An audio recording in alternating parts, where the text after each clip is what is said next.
José Bonorino y agradezco la invitación para conversar acerca del síndrome coronario agudo con superdesnivel del segmento ST. Vamos a conversar acerca de la importancia del tema en la Argentina, el diagnóstico y las dificultades diagnósticas que presenta esta entidad. Vamos a hablar de la estrategia de reperfusión, cuál elegir, cuándo y a quién, y vamos a hacer una breve actualización del tratamiento. Hace más de 3.500 años que el ser humano conoce acerca de la importancia de un paciente que presenta dolor en el pecho, irradiado de los brazos, y ha relacionado esta sintomatología con el pronóstico adverso. ¿Qué pasa en la Argentina? En los últimos 10 años han crecido 18% las muertes por infarto, y entre las causas que se han identificado como responsables se encuentran las demoras en la atención. Fíjense que encontramos que hay más muertes por infarto, los varones tienen un 12% más de infarto y las mujeres han incrementado su incidencia en un 27%, y aproximadamente 50.000 infartos al año, y 1 de cada 3 es mortal. Se infartan pacientes en todas las décadas de la vida, aunque la mortalidad aumenta con la edad. Fíjense que dentro de lo que es el síndrome coronario agudo hay diversas claves para lograr una reperfusión efectiva. Desde que el paciente inicia los síntomas hasta la decisión de consultar, tenemos la problemática de la educación del paciente. Es necesario que la población esté educada acerca de los síntomas que pueden ser importantes. De la decisión de consultar hasta el primer contacto médico, hasta que se logra hacer el diagnóstico, interviene el sistema de emergencia local, donde el teléfono y el sistema de ambulancias es clave para lograr un diagnóstico a tiempo. Por supuesto, entre el diagnóstico y la estrategia de reperfusión es clave la educación médica para seleccionar el tipo de terapia de reperfusión y a quién. Y finalmente, para seleccionar la estrategia de reperfusión y de poder definir un traslado inmediato, es necesario contar con una red de hospitales y un sistema de reperfusión regional. El infarto con supradesnivel del ST se caracteriza por la oclusión habitualmente trombótica completa de un vaso epicárdico coronario, y en la mayoría de las veces, de no lograrse una reperfusión efectiva, esto culminará en un infarto transmural, un infarto tipo Q. La prevalencia de pacientes con infarto derivados a otro centro para reperfusión versus tratados in situ, de acuerdo al tipo de provincia, se pudo determinar en función del Argeniam ST, donde se vio que 1/3 de los pacientes con infarto son derivados a otro centro para terapia de reperfusión. Es llamativo que 1 de 6 pacientes no reciben terapia de reperfusión, y cuando se analizan los motivos por los cuales no reciben terapia de reperfusión, 1/4 de estos pacientes no reciben terapia de reperfusión por presentación tardía.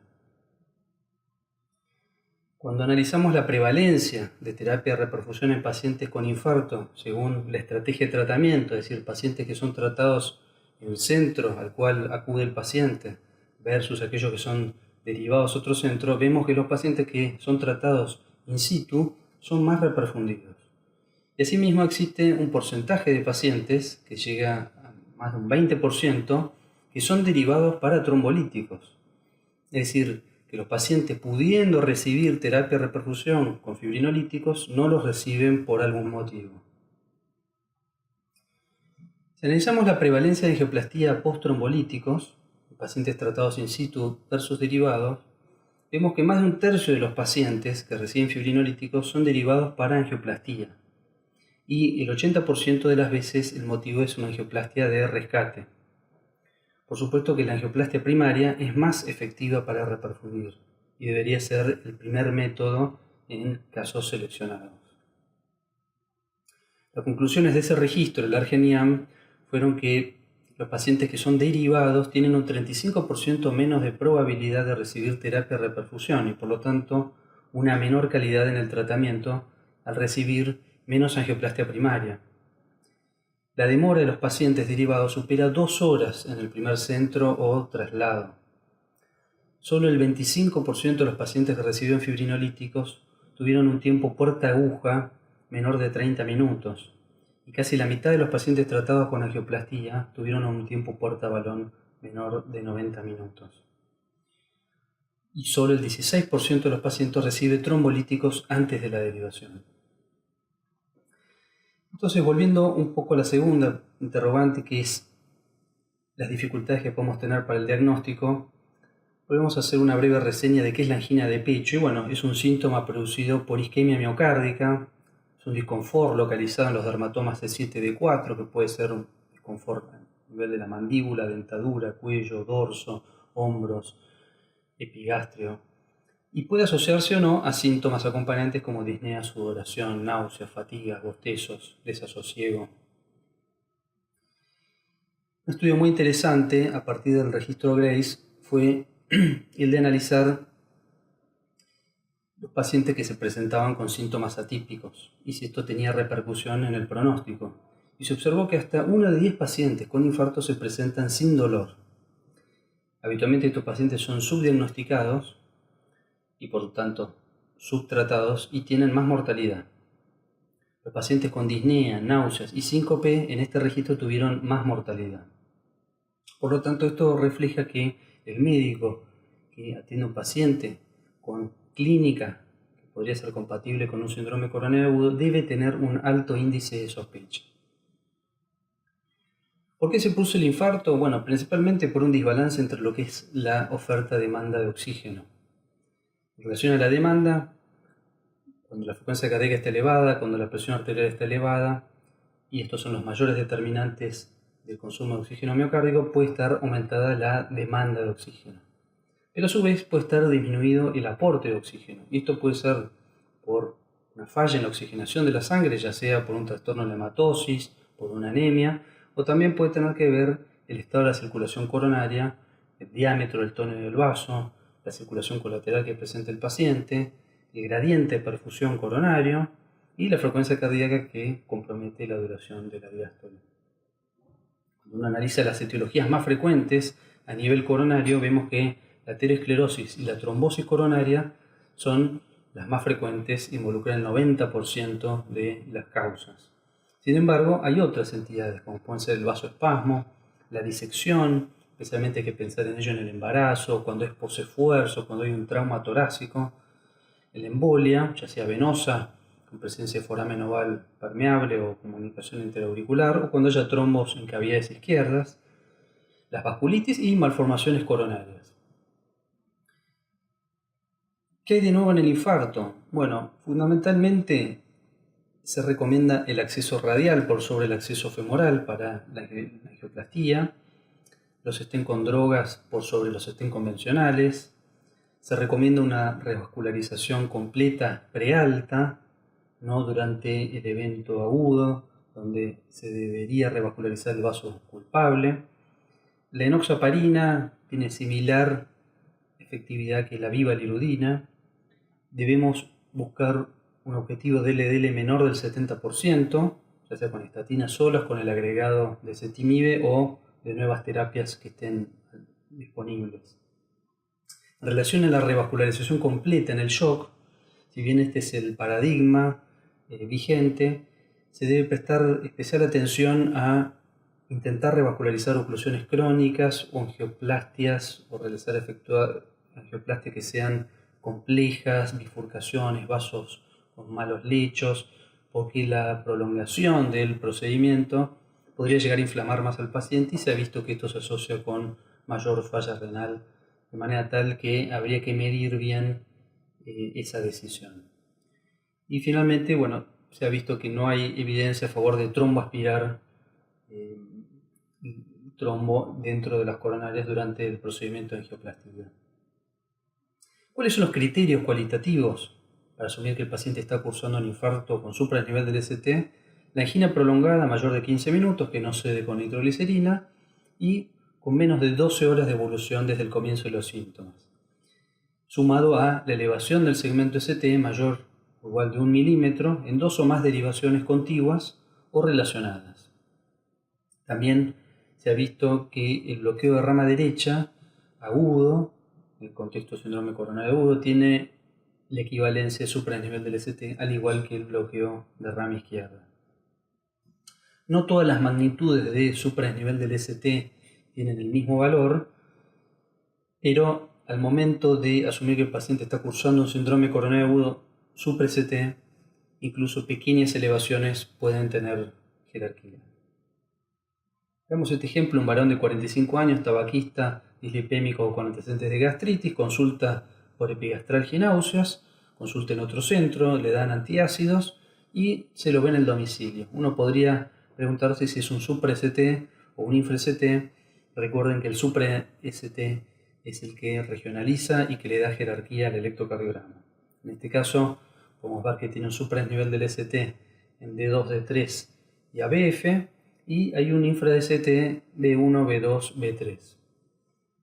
Entre los electrocardiogramas que pueden ser difíciles se encuentra el del infarto posterior verdadero, que se manifiesta normalmente, como vemos acá, B1, B2, B3, con un infradesnivel que es en realidad un supraesnivel del ST especular de la cara posterior.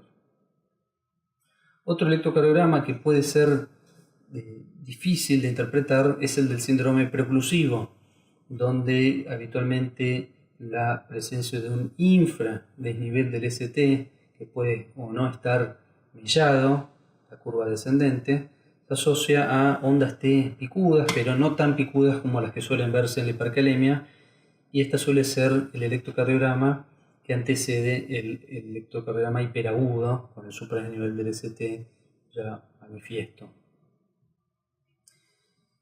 El otro escenario de dificultad es el del bloqueo de rama izquierda, y para esto pueden ser de utilidad los criterios de Sgarbossa, donde el supraesnivel del ST concordante, es decir, en el bloqueo de rama izquierda normalmente el STT es oponente al bloqueo cuando es concordante, es decir, en la misma dirección, tiene enorme valor para sugerir que está ocurriendo una trombosis de una arteria epicárdica. Lo mismo que cuando no es concordante, pero el desnivel es muy marcado, más de 5 milímetros, las derivaciones de 13 ABF, o cuando es concordante, pero con infradesnivel del ST, las derivaciones B1, B2, B3, también tiene enorme valor para asumir que el paciente está cursando un síndrome coronario agudo con supraesnivel del ST. Esto mismo puede aplicarse también a los pacientes con marcapasos. Entonces, ¿cuáles son los componentes del tiempo total de isquemia y la estrategia de reperfusión?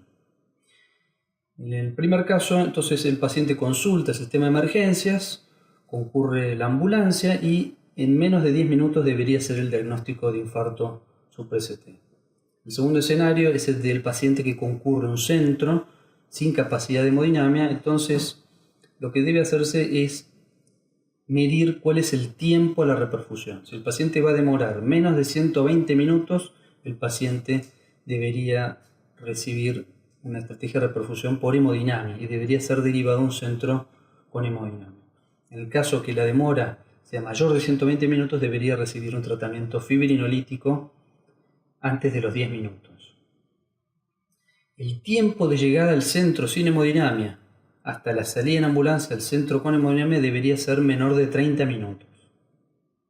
El paciente concurre a un centro con hemodinamia, por supuesto el diagnóstico debe hacerse precozmente ante los 10 minutos y debería recibir terapia de reperfusión con angioplastía antes de la hora.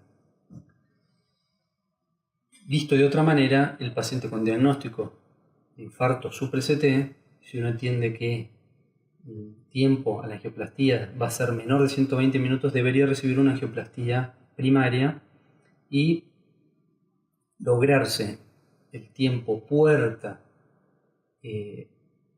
balón, o como se denomina actualmente, que es el tiempo cuerda, antes de los 90 minutos.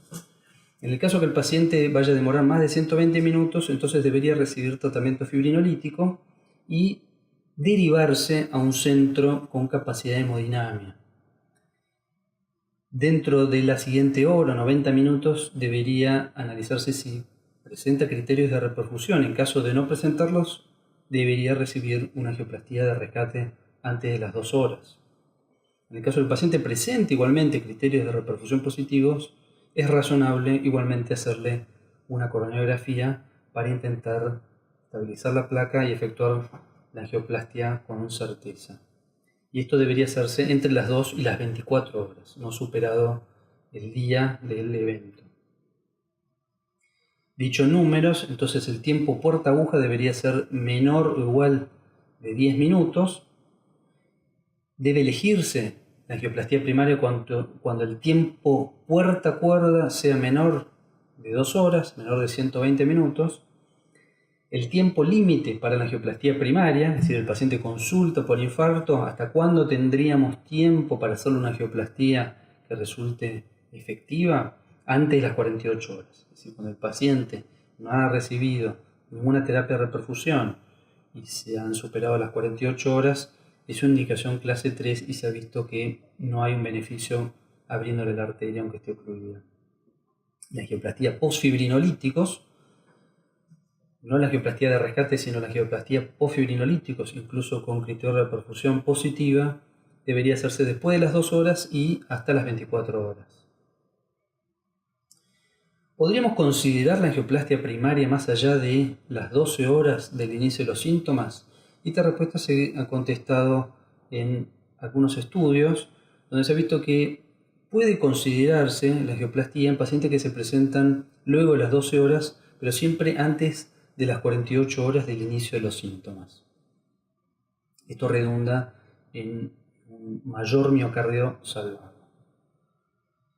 Si uno se pregunta si está indicada la angioplastia coronaria de un vaso ocluido más allá de las 48 horas del infarto, la respuesta es no.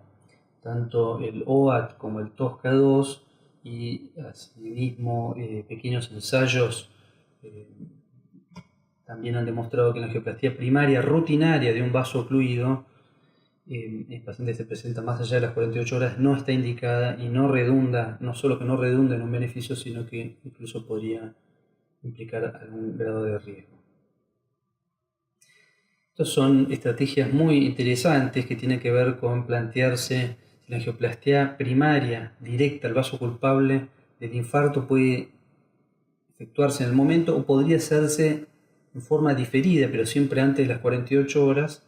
Estos tres estudios, el DEFER-STEMI, el MIMI y el DANAMI-3-DEFER, lo que vieron era que en pacientes que consultaban con varias horas de evolución, donde presentaban alta carga trombótica o que el flujo no era adecuado o eran vasos pequeños, se planteó no efectuar la angioplastia en ese momento, sino tromboaspirar el coágulo dentro de la arteria coronaria, indicar 2B3A y anticoagulación plena y programar la angioplastia de forma diferida, pero siempre dentro de las 48 horas.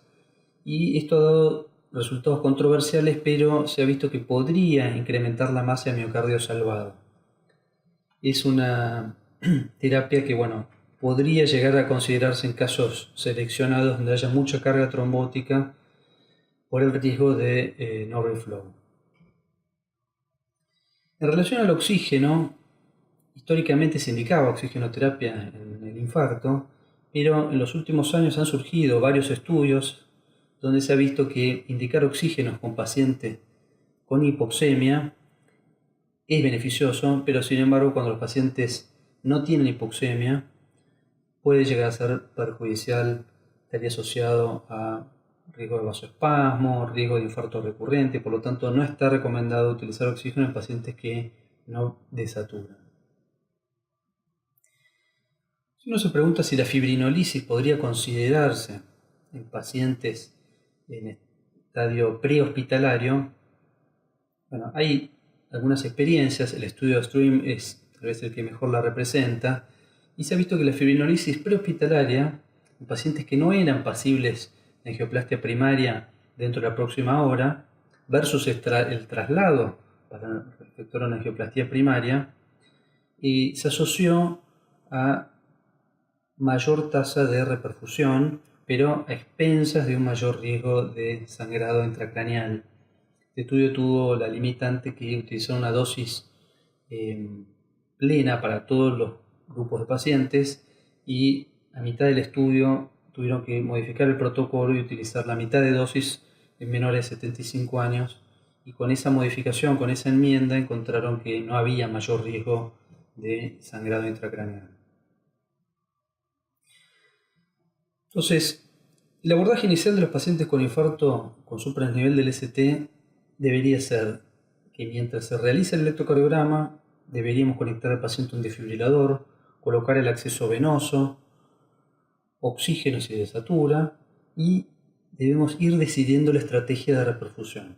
El interrogatorio debe ser dirigido y rápido, pesquisando los antecedentes coronarios, los factores de riesgo, cuándo comenzaron los síntomas del infarto, si el paciente en este momento presenta dolor, de qué intensidad es, si presenta disnea, si tiene riesgo de sangrado, si tiene antecedentes de ACV. Todo para evaluar el riesgo de sangrado y considerar si el paciente es un candidato a terapia fibrinolítica en el caso que estemos considerando esa opción.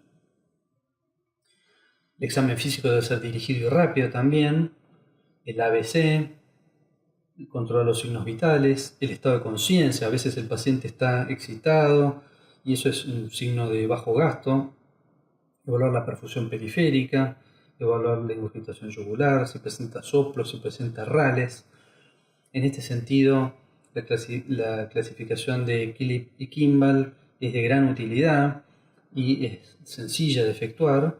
Y de laboratorio, no se necesita un laboratorio para indicar fibrinolíticos ni efectuar una angioplastia primaria, pero es útil en el seguimiento y eventualmente para un diagnóstico retrospectivo del infarto.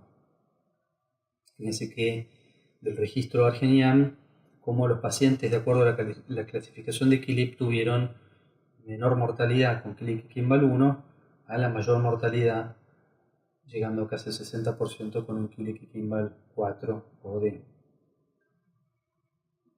¿Cómo se utilizan los fibrinolíticos? Bueno, tenemos dos. La estreptoquinasa, que es la más prevalente en nuestro medio, se administra una ampolla de 1.500.000 unidades a pasar en 30 a 60 minutos, y luego de las 4 horas de pasado los fibrinolíticos se debe iniciar la anticoagulación con heparina sódica no fraccionada con un objetivo de APTT de 50 a 70 segundos. Si el paciente es un anciano, podríamos no utilizar heparina anticoagulación para minimizar el riesgo del sangrado. En el caso del alteplase se administran 2 ampollas, es decir, 100 miligramos, dividido en 3 veces, 15 miligramos en bolo, luego se pasan 50 miligramos en 30 minutos y finalmente el resto, los 35 miligramos restantes, en 1 hora. Se debe administrar un bolo de heparina no fraccionada de 4.000 unidades y luego continúa con anticoagulación con heparina sódica no fraccionada por hasta 48 horas. ¿Cuándo se consideran los criterios de reperfusión? Bueno, a las 2 horas de iniciada la infusión del fibrinolítico, el dolor debe reducirse a la mitad, o si era menor de 5 en 10, desaparición del dolor. La nivelación del ST a más del 50% de la sumatoria que tenía a nivel basal, y la duplicación de las enzimas. Dos de estos 3 criterios se asume que tiene criterios de reperfusión positivos. El más específico de los 3 es la nivelación del ST, que habla de la perfusión celular. Entonces, para ir resumiendo, el infarto supra-ST, candidato a revascularización, como primera medida debe tener conectado un desfibrilador, debe tener un acceso venoso, debe recibir oxigenoterapia si desatura, debe recibir aspirina, debe masticarla. La nitroglicerina está indicada si el paciente persiste con dolor o con signo de insuficiencia cardíaca o hipertensión descontrolada, pero no debe indicarse si el paciente tiene riesgo de shock o está inestable. Morfina puede indicarse si persiste con dolor a pesar de la nitroglicerina. En el caso que estemos en un centro sin hemodinamia, entonces se comienza la anticoagulación con heparina o enoxaparina y se indica clopidogrel 300 miligramos, es decir, 4 comprimidos. En mayores de 75 años, solo un comprimido de 75 miligramos. Y a continuación, el fibrinolítico, como lo comentamos hace instantes. En el caso que estemos en un centro con hemodinamia, entonces anticoagulación con heparina no fraccionada o enoxaparina, preferentemente enoxaparina. Como integrantes podemos utilizar el ticagrelor, carga de 180 miligramos, o clopidogrel 600 miligramos, o prasugrel 60 miligramos. El prasugrel hay que tener precaución si el paciente tiene antecedentes de ACV o tiene disfunción renal, y hacemos la angioplastía primaria a vaso culpable, excepto en caso de shock, donde podría considerarse la revascularización completa con las salvedades que hicimos hace instantes de no ponerse a reperfundir un vaso ocluido o realizar una angioplastía compleja. Finalmente, el tratamiento adyuvante es fundamental. Los betabloqueantes están indicados en el infarto, pero no deben utilizarse si el paciente está con signos de bajo gasto o está hipotenso o con riesgo de shock, y se inician cuando el paciente está con insuficiencia cardíaca estable, es decir, con dosis estables de IECA, sin drogas vasoactivas, con mínimos RALes y siempre con dosis bajas que se van titulando en forma paulatina. Los IECA están indicados sobre todo en los infartos extensos, con insuficiencia cardíaca o si hay disfunción ventricular, pero estas son indicaciones clase 1, pero pueden utilizarse en todos los pacientes, especialmente si son hipertensos. La eplerenona está especialmente indicada cuando el paciente tiene deterioro de la función, fracción de eyección menor del 40%, con insuficiencia cardíaca o diabetes. Esta es la información que surgió del estudio EFESUS. Las estatinas siempre en altas dosis, atorva 80 o rosuvastatina 40, aspirina 100, y después el clopidogrel, ticagrelor o prasugrel que hayamos indicado. Muchas gracias.